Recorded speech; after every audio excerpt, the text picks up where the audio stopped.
Hey guys, today I'm going to explain to you how to play the bridge section of Unchained. It's really a lot tougher than I anticipated it to be when I was figuring it out.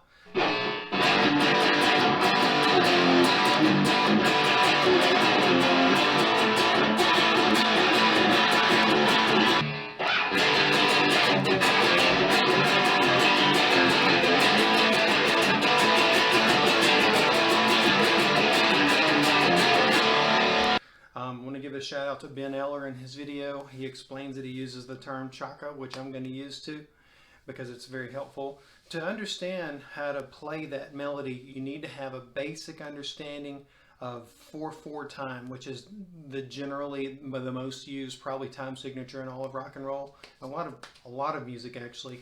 I'm not going to get too complex, but you do have to understand just a hair of it so that you can get this part correctly. So the first thing you need to understand is that in 4/4 time, what that means is that there's 4 beats per measure, and the quarter note gets the beat.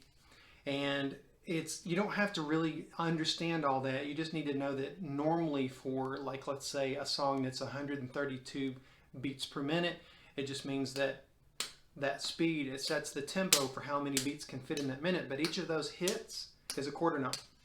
So normally in any song, if you're like dun, dun, dun, dun, dun, dun, dun, dun, dun, dun, dun, dun, or whatever the melody is, I'm making stuff up. But each note has that much time, okay? And you'll tap your foot to that beat. That's almost always a quarter note whenever you're feeling that bump of the time, okay? Okay, so now that you understand that, I'm going to revert back to my band days. I took band in high school and I was a percussionist. And it really helps me understand these timings to songs quite a bit. So anyways, the quarter note is the 1. So if this is the tempo, 1, 2, 3, 4, 1, 2, that's all quarter notes, okay? Now if we go to 8th notes, this tempo doesn't change. You just want to pay attention to the upside of that, okay? So what that means is you still have the song going at this speed, but now we're going to be conscious of the and of that beat. So you could think of it conceptually like this. Instead of 1, 2, quarter notes, 3, 4, now 8 notes, 1 and 2 and 3 and 4 and I kind of visualize it as the top of the beat after the fact. Okay? So it's beat and 2 and 3 and 4 and. That's an 8th note. The next step is 16th notes. When you think of 16th notes, there's 4 of these little time passages within each beat. Each beat contains 4 separate parts. And in band we said E and as the delimiter. So it looked like this. There's 2 on each, 2 on the down and 2 on the up. 1 E and a, 2 E and a, 3 E and a, 4 E and a. Okay? I'm not going to go any further than that. So it's 1. I'm going to do it in succession so that you understand.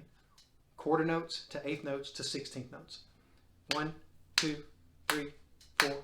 1 and 2 and 3 and 4 and 1 E and a, 2 E and a, 3 E and a, 4 E and a. So the tempo doesn't change. You just pay attention to those other timing factors within the measure. Simple as that. Okay, with that being said, the Chaka that I referenced is basically just this melodic percussive. Okay, that's Chaka. That's present in the middle of the Unchained melody. And the Chaka, and you can, honestly, I don't care. I'm not going to dictate to you how you play down or up or down. Wherever your hand is in that melody at that moment, whatever feels right to you. Again, my channel's never about perfection. There's a lot of channels that give you that if you need that. But I'm just telling you how to conceptualize it so that you'll be able to get the rhythm out of it and you can perfect it at your own pace. So that Chaka happens at the and of the 2 beat and the and of the 4 beat. Okay? So what that looks like in real time is I'm not gonna play it first. I'm just gonna sound it out. But it would be dun dun dun Chaka dun dun dun dun Chaka dun dun Chaka dun dun dun dun. So it'll look just like this.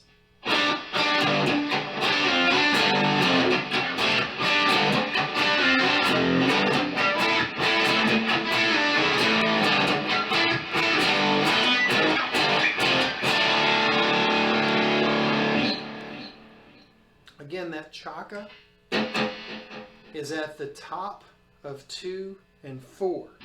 So knowing that the Chakas happen at the top of the 2 and the 4 beats, the whole passage goes like this, played 1, 2, 3, 4.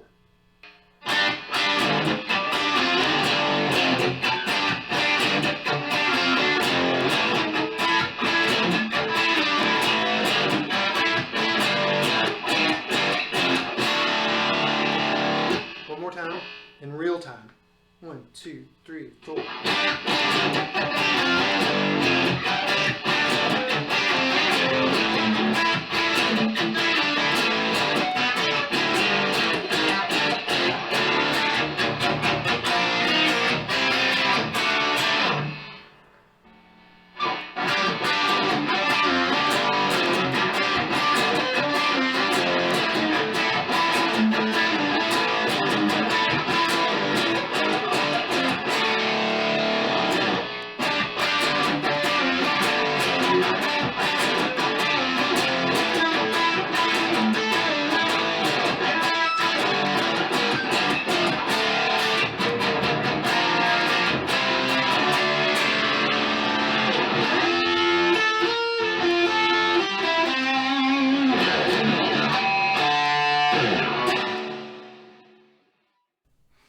So there you have it. That piece is extremely complicated.